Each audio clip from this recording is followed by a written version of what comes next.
ವಾಲ್ಮೀಕಿ ಅಭಿವೃದ್ಧಿ ನಿಗಮದಲ್ಲಿ ಬಹುಕೋಟಿ ಹಗರಣಕ್ಕೆ ಸಂಬಂಧಪಟ್ಟಂತೆ ಈಗ ಮಾಜಿ ಸಚಿವ ನಾಗೇಂದ್ರ ಜೊತೆಗೆ ಬಸನಗೌಡ ದದ್ದಲ್ ಇಬ್ಬರಿಗೂ ಕೂಡ ಇಡಿ ಶಾಕ್ ಕೊಟ್ಟಿದೆ. ವಿಚಾರಣೆಯನ್ನು ಎದುರಿಸ್ತಾ ಇದ್ದಾರೆ. ಅದರ ಬೆನ್ನಲ್ಲೇ ಇಡಿ ಶಾಕ್. ನಾಗೇಂದ್ರ, ಬಸನಗೌಡ ದದ್ದಲ್ ಆರೋಪಿಗಳ ನಿವಾಸದ ಮೇಲೆ ರೇಡ್ ನಡೆದಿದೆ. ಒಟ್ಟು 18 ಸ್ಥಳಗಳಲ್ಲಿ ಇವರಿಬ್ಬರಿಗೂ ಕೂಡ ಸಂಬಂಧಪಟ್ಟಂತ 18 ಸ್ಥಳಗಳಲ್ಲಿ ರೇಡ್ ಮಾಡಿ ಇಡಿ ಅಧಿಕಾರಿಗಳು ತಲಾಶ್ ನಡೆಸ್ತಾ ಇದ್ದಾರೆ. ಪದ್ಮನಾಭ ಪರಶುರಾಮ್ ಮನೆ ಮೇಲೂ ಕೂಡ ಇಡಿ ದಾಳಿಯನ್ನು ನಡೆಸಿದೆ ಅನ್ನುವಂತ ಮಾಹಿತಿ ಲಭ್ಯವಾಗ್ತಾ ಇದೆ. ವಾಲ್ಮೀಕಿ ಅಭಿವೃದ್ಧಿ ನಿಗಮದಲ್ಲಿ ಬಹುಕೋಟಿ ಹಗರಣ ನಡೆದಿದೆ.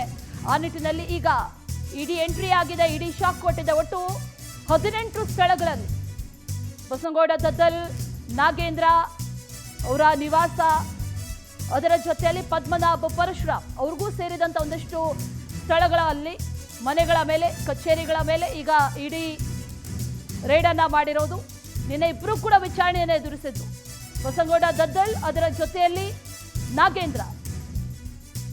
ಸುದೀರ್ಘ ವಿಚಾರಣೆಯ ನಂತರ ಈಗ ಇಡಿ ಶಾಕ್ ಕೊಟ್ಟಿದೆ. ಒಟ್ಟು 18 ಕಡೆಗಳಲ್ಲಿ, ಬೇರೆ ಬೇರೆ ಕಡೆಗಳಲ್ಲಿ, ಮನೆ ಆಗಿರ್ಬೋದು, ಕಚೇರಿ ಆಗಿರ್ಬೋದು, ಅವ್ರಿಗೆ ಸೇರಿದಂತ ಸ್ಥಳಗಳಾಗಿರ್ಬೋದು, ಅಲ್ಲಿ ರೈಡ್ ಮಾಡಿದ್ದಾರೆ ಎನ್ನುವಂತ ಮಾಹಿತಿ ಲಭ್ಯ ಆಗ್ತಾ ಇದೆ. ತಲಾಶ್ ನಡೀತಾ ಇದೆ.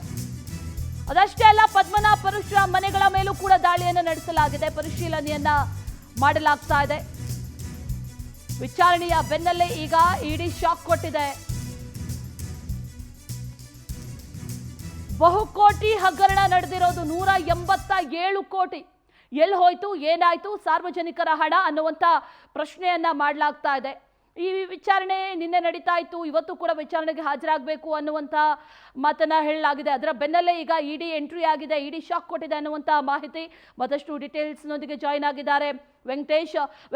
ನಿನ್ನೆ ಅಷ್ಟೇ ವಿಚಾರಣೆಯನ್ನು ಎದುರಿಸಿದ್ರು, ಇವತ್ತು ಕೂಡ ವಿಚಾರಣೆ ಇದೆ. ಇನ್ನು 4 ಜನ ಆರೋಪಿಗಳ ಮನೆ ಮೇಲೆ ಇಡಿ ದಾಳಿಯನ್ನು ನಡೆಸಿರೋದು ಯಾವ ಆಧಾರದ ಮೇಲೆ, ಜೊತೆಗೆ ಏನಾದರೂ ಮಾಹಿತಿಗಳು ಲಭ್ಯ ಆಗಿದೆಯಾ ಇಡಿ ಅಧಿಕಾರಿಗಳಿಗೆ? ಇದ್ರ ಬಗ್ಗೆ ಏನಾದ್ರು ಡೀಟೇಲ್ಸ್ ಇದೆಯಾ ವೆಂಕಟೇಶ್?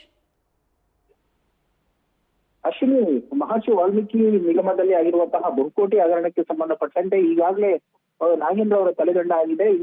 ಇವತ್ತು ಅವರ ನಾಗೇಂದ್ರ ಮತ್ತು ದದ್ದಲ್ ಅವರ ನಿವಾಸದ ಮೇಲೆ ಇಡಿ ಅಧಿಕಾರಿಗಳು ದಾಳಿಯನ್ನ ಮಾಡಿ ದಾಖಲೆಗಳನ್ನ ಪರಿಶೀಲನೆ ಮಾಡ್ತಾ ಇದ್ದಾರೆ. ನಿನ್ನೆ ಕೂಡ ಸುಮಾರು 4 ಗಂಟೆಗಳ ಕಾಲ ದದ್ದಲ್ ಅವರನ್ನ ವಿಚಾರಣೆ ಮಾಡಿದಂತಹ SIT ಅಧಿಕಾರಿಗಳು 8 ತಾಸುಗಳಿಗೆ ಹೆಚ್ಚಿನ ಕಾಲ ನಾಗೇಂದ್ರ ಅವರನ್ನ ವಿಚಾರಣೆ ಮಾಡಿದ್ದಾರೆ. ಅಂದ್ರೆ ಈಗ 183 ಕೋಟಿ ರೂಪಾಯಿ ಹಣ ಏನಿದೆ, ಇದು ಒಂದು ಹೈದರಾಬಾದ್ ಮೂಲದ ಫೈನಾನ್ಸ್ ಕಂಪನಿಗೆ ಕೂಡ ವರ್ಗಾವಣೆ ಆಗಿರುವಂತಹ ಸಾಧ್ಯತೆ ಇರೋದ್ರಿಂದಾಗಿ ಈ ಹಣ ಎಲ್ಲಿ ವರ್ಗಾವಣೆ ಆಗಿದೆ, ನಕಲಿ ಖಾತೆಗಳನ್ನ ಸೃಷ್ಟಿ ಮಾಡಿಕೊಂಡು ದಾಖಲೆಗಳ ಸಹಿತವಾಗಿ ಅಂತ ಹೇಳಿದ್ರೆ ನಕಲಿ ಕಂಪನಿಗಳನ್ನ ಸೃಷ್ಟಿ ಮಾಡಿಕೊಂಡು GST ನಂಬರ್ ಅನ್ನು ಕೂಡ ಆಡ್ ಮಾಡಿಕೊಂಡು ಈ ಹಣವನ್ನ ವರ್ಗಾವಣೆ ಮಾಡಿರುವ ಹಿನ್ನೆಲೆಯಲ್ಲಿ KP ಅಗ್ರಹಾರ ಹಾಗೂ ವಿಜಯನಗರ ಸೇರಿದಂತೆ 3 ಕಡೆ FIR ಗಳು ಕೂಡ ದಾಖಲಾಗಿರುವಂತದ್ದು. ಈ ಹಿನ್ನೆಲೆಯಲ್ಲಿ ಆರೋಪಿಗಳನ್ನ ಕೂಡ ವಿಚಾರಣೆಯನ್ನ ಮಾಡ್ತಾ ಇದ್ದಾರೆ. ಬಾಡಿ ವಾರೆಂಟ್ ಮೇಲೆ ಪಡೆದು ಈಗ 4 ಜನರನ್ನು ಕೂಡ ಈಗ ವಿಚಾರಣೆ ಮಾಡ್ತಾ ಇದ್ದಾರೆ ಒಂದು ಕಡೆ. ಆದ್ರೆ ಈಗ ಆದಾಯ ತೆರಿಗೆ ಇಲಾಖೆ ಅಧಿಕಾರಿಗಳು ಕೂಡ ಈಗ ದಾಳಿಯನ್ನ ಮಾಡಿರುವಂತದ್ದು. ಅಂದ್ರೆ ಕೇವಲ ಈ ಹಣ ಬೇರೆ ಬೇರೆ ಕಡೆ ಮಾತ್ರ ಟ್ರಾನ್ಸ್ಫರ್ ಆಗಿಲ್ಲ, ಜೊತೆಗೆ ಅಧಿಕಾರಿಗಳು ಮತ್ತೆ ಸಚಿವರೇನಿದ್ದಾರೆ ಇವರು ಮನೆಗೂ, ಇವರ ಒಂದು ಸಂಬಂಧಿಕರು ಇರ್ಬೋದು, ಮತ್ತೆ ಇವರ ಒಂದು ಆಪ್ತರು ಯಾರಿದ್ದಾರೆ ಅವರಿಗೂ ಕೂಡ ಹಣ ವರ್ಗಾವಣೆ ಆಗಿದೆ ಎನ್ನುವಂತ ಮಾಹಿತಿಗಳು ಲಭ್ಯವಾದ ಹಿನ್ನೆಲೆಯಲ್ಲಿ ಆದಾಯದ ಮೂಲ ಯಾವುದು, ಇಷ್ಟು ಹಣ ಬರೋದಕ್ಕೆ ಏನು ಕಾರಣ ಅಂತ ಹೇಳಿ ಒಂದು ದಾಖಲೆಗಳನ್ನ ಪರಿಶೀಲನೆ ಮಾಡ್ತಾ ಇರುವಂತದ್ದು. ಈಗಾಗಲೇ ಅಧಿಕಾರಿಗಳು ಕೂಡ ಒಂದು ಗಸ್ತಿನಲ್ಲಿ ಹೋಗಿದ್ದೆ ಈಗ ಪ್ಲಾನ್ ಅನ್ನ ಮಾಡ್ಕೊಂಡಿರ್ತಾರೆ. ಫಸ್ಟ್ ಈ ಒಂದು ಪ್ರಕರಣ ಏನು ಒಂದು ದಾಳಿಯನ್ನು ಮಾಡ್ಬೇಕಂತ ಸಂದರ್ಭಗಳಲ್ಲಿ ಆ ಹಿನ್ನೆಲೆಯಲ್ಲಿ ಈಗ ದಾಳಿಯನ್ನ ಮಾಡಿ ದಾಖಲೆಗಳ ಒಂದು ಪರಿಶೀಲನೆಯನ್ನು ಕೂಡ ನಡೆಸ್ತಾ ಇರುವಂತದ್ದನ್ನ ಬೆಂಗಳೂರು ಮತ್ತು ಬಳ್ಳಾರಿ ಅವರ ನಿವಾಸ ಮತ್ತು ಕಚೇರಿಗಳಲ್ಲಿ ಕೂಡ ಏಕಕಾಲಕ್ಕೆ ಈಗ ದಾಳಿಯನ್ನ ಮಾಡಿ ಈಗ ಕಡತಗಳ ಒಂದು ಪರಿಶೀಲನೆ ಕೂಡ ಸಾಕ್ತಾ ಇರುವಂತದ್ದನ್ನ ಇಲ್ಲಿ ಗಮನಿಸಬೇಕಾಗುತ್ತೆ. Ashwini. Okay Venkatesh, thank you ಡೀಟೇಲ್ಸ್ಗೆ.